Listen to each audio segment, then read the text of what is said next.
Jesus said it very clearly to his disciples that if anyone wants to be my disciple, let him deny the self and take up the cross and follow me. Wacha niwaambie watoto wa Mungu, nafsi inapenda kujikweza. Nafsi inapenda vitu vya juu. Nafsi inapenda kiti cha enzi, wakati roho anataka uwe mnyenyekevu. Nafsi inataka kujionesha.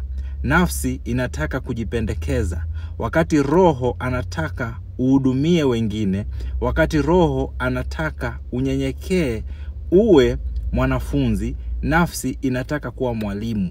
Nafsi inataka kujionyesha. So wewe ili uwe an effective disciple of Jesus Christ, first you need to deny the self. Inyime nafsi yako vitu ambavyo inahitaji, especially kama vitu ambavyo inaitisha ni vitu ambavyo viko kinyume na mapenzi ya Mungu. Bwana Yesu asifiwe. Nafsi inapenda kushindana na jirani. Nafsi inajipenda, inapenda kuwa at the center of everything. Bwana Yesu asifiwe. Nafsi inapenda kujiwaza.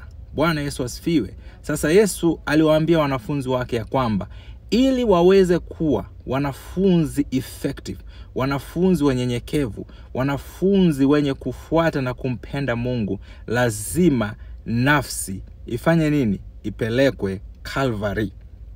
Ni lazima nafsi isulubishwe. Maana wakati Yesu anasema mnifuate, mahali Yesu alipokuwa anaelekea ni Jerusalem. Yesu alikuwa anaelekea kuteswa. Yesu alikuwa anaelekea kusulubishwa. Sasa yeyote ambaye angetaka kuwa mwanafunzi wa Yesu, ni lazima awe tayari kusulubisha nafsi. Maana nafsi inaweza kukuzuia wewe kuwa an effective disciple na wewe kuenjoy urithi wako kama mtoto wa Mungu. Mungu akubariki. Na kama ujumbe huu umekugusa, basi usisahau kuusambaza. Na kama ujumbe huu ni wa maana kwako, then bonyeza subscribe. Na kama ujumbe huu ni wa maana, usikose kutuma ujumbe. Shalom na Mungu akubariki.